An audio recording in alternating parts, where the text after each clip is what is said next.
بسم الله الرحمن الرحيم.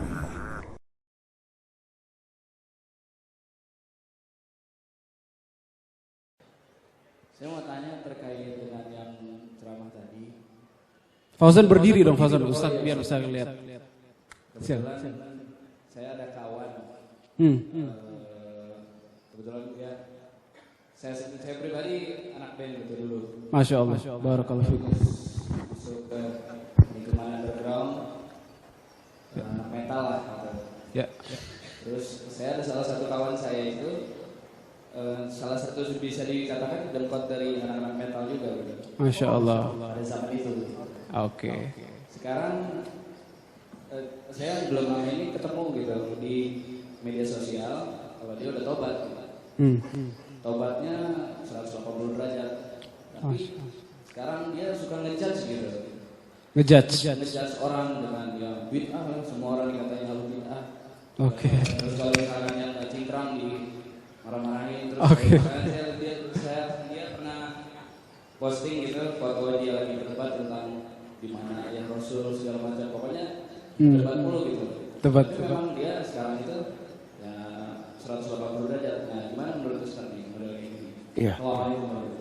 Oke, Fauzan, menarik sekali. Oke, Ustaz. Iya. Ini pertanyaannya memang tepat dengan judulnya ini. Oke. Ini yang kita maksud begini nih. Padahal sudah saya kasih bocoran dikit tadi bahasan bahwa saya pakai bahasa anak motor, anak mobil karena lebih tahu dunia begitu ketimbang dunia band, jujur ya. Jadi banyak orang ini yang dulunya punya masa lalu, kemudian dia berubah, alhamdulillah, dan dia bertobat. Harusnya dia pelajari proses perubahan dalam hidupnya. Bahwa dulu juga dia sebelum tobat nggak demen sama orang yang banyak ngomong atau mungkin nggak seperti yang dia inginkan. Tapi ketika dia sudah berubah, dia lupa proses perubahan dirinya. Ya, Rasulullah SAW pertontonkan dakwah yang indah, dakwah yang betul-betul membuat orang tuh nyaman ketika merasakan betapa ada proses dalam sebuah perubahan. Mungkin betul yang dia bilang, ini bid'ah, ini haram, ini syirik, mungkin betul. Cuma siapa yang diajak ngomong gitu loh. Kalau yang diajak ngomong orang yang ilmiah satu akidah asik, namanya kajian, betul? Tapi kalau belum, memang yang diajak ngomong orang yang nggak sepaham, ini yang dibilang mengundang musuh. Anak omongin habis, nggak bisa ngomong dia. Siapa dia no? Panggil sini. Ente diam aja kenapa? Bingung dia ngomong apa dah? Enggak paham. Jadi hati-hati nih. Ya harusnya bicara dakwah itu ya pada akhirnya visualisasi. Buat apa Islam menjanjikan simah? Ada bekas ibadah. Orang sholat bekasnya itu nggak mau berbuat keji dan mungkar. Orang puasa takwa, orang beriman bisa sabar. Itu efek. Ini Anda ibadah cuma nggak ngefek, betul. Anda tidak salah. Ya saya sering sekali diomongin sama ustadz-ustadz yang udah pada ngetop. Itu Ustadz Suban, aku ustadz berteman sama preman-preman di motor. Keliling mulu, kapan ngajinya tuh? Saya bilang kalau dia mau jujur japri saya dah. Saya akan bilang ke dia tiap malam, Anda lagi belajar nih. Begitu. Cuman dia nggak mau ngejapri gitu ya. Ngomong aja sama grupnya begitu loh ya.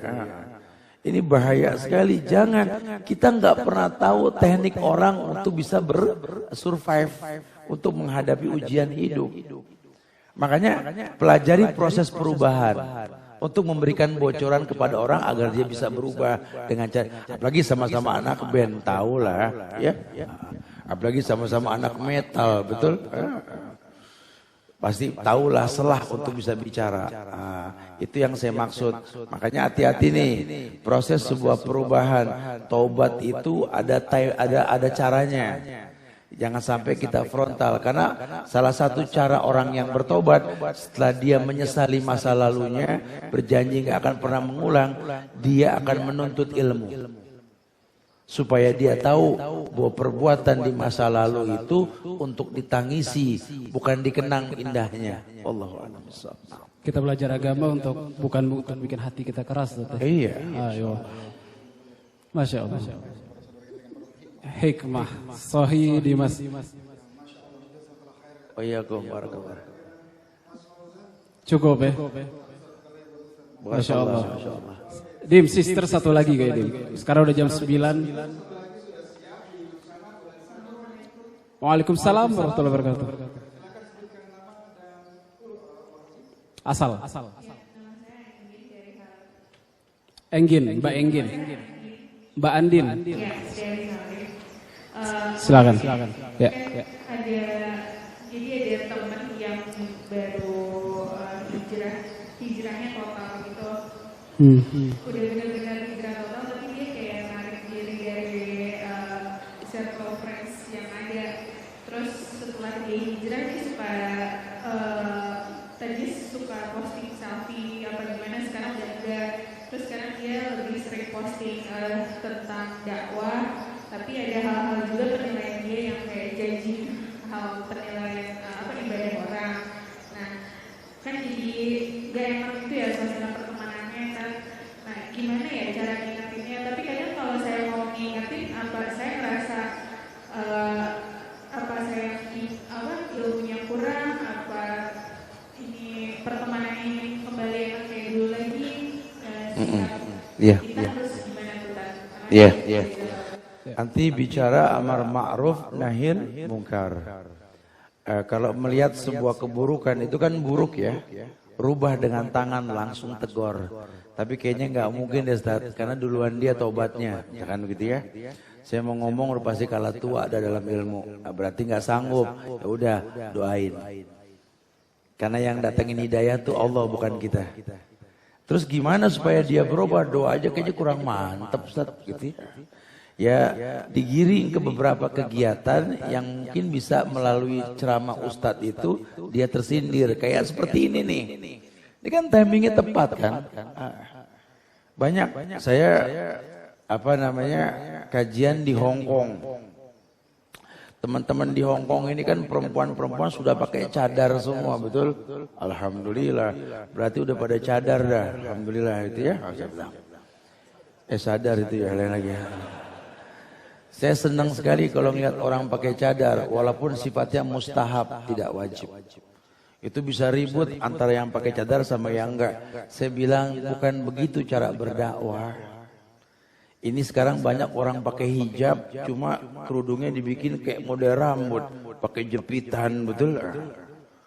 Seakan-akan orang ngelihat itu rambut apa kerudung, rambut, kerudung. Sementara fungsi kerudung apa? Menolak pandangan, bukan memancing pandangan. Tapi kan kami lebih utama, sama ente ke Hong Kong nggak ada yang pakai mahram, betul? Yang wajib itu mahram, bukan cadar. Belajarnya ngelongkap, ini bahaya. Sehingga pengen mendakwakan orang sementara level iman saja berantakan. Ini bisa mempertontonkan suplemen buat musuh. Setan paling senang lihat orang beragama ngelongkap, paling senang. Ini ustadz yang menyampaikan saja mempertontonkan agama itu asik. Kenapa yang dengar jadi jengker? Jadi orang yang galak. Harusnya berteman sama si ustadz supaya bisa lebih asik dalam beragama. Jangan rusak. Ustadznya pada bagus-bagus di Indonesia. Kajian sunnah jadi asik. Kenapa yang dengar jadi pada galak? Ini kan perlu dikritisi ya. Kita nggak pernah tahu tuh proses si ustadz dapat ilmu sampai bisa sabar. Kok saya dengar aja jadi panas gitu kan? Itu namanya mengetahui uslub. Jadi kalau saya boleh sarankan sih, kalau nggak bisa merubah dengan tangan, lisan nggak bisa ya doakan. Kemudian giring kepada majelis yang memberikan nasihat untuk itu. Atau japri Ustadz, atau berikan soal yang bisa dijawab untuk menjawab kondisi seperti itu. Wallahu a'lam. Tapi mewakili dua pertanyaan brother dan sister barusan ini seakan-akan benar yang Ustaz sampaikan. Mereka punya masalah dengan lingkungan mereka sendiri. Tapi Ustaz, apa artinya perlu juga kali buat nasihat buat kita ini Ustaz. Artinya walaupun kita tidak suka dengan cara mereka menyampaikan, bukan berarti kita bisa bermudah-mudah dari apa yang mereka sampaikan. Artinya seperti Ustaz sampaikan tadi, mungkin benar apa yang dia cegah itu sesuai dengan hadis yang sahih. Tapi kita yang mendengar jangan sampai juga membenci dengan syariat yang dia sampaikan. Gimana? Memang ilmu itu kayak obat. Kadang pahit tapi efeknya dahsyat gitu loh. Cuma kan yang tahu itu obat orang yang paham. Ini yang jadi permasalahan, makanya kalau akidah belum sama, kita ngomong hukum cuma pahitnya yang kita rasa. Efeknya nggak kita inginkan. Itu yang terjadi. Makanya antum mau ngomong dakwah ke siapa? Ke teman, pakai bahasa teman. Ada likuli maqamin maqamun wa likuli maqalin maqal. Semua ada tempatnya. Ya kita mau ngomong sama teman ya pakai bahasa teman, kan udah pernah dicontohkan dulu. Dulu ente kalau ketemu teman, apa kabar? Gila, di mana? Kangen gua sama lu. Dulu.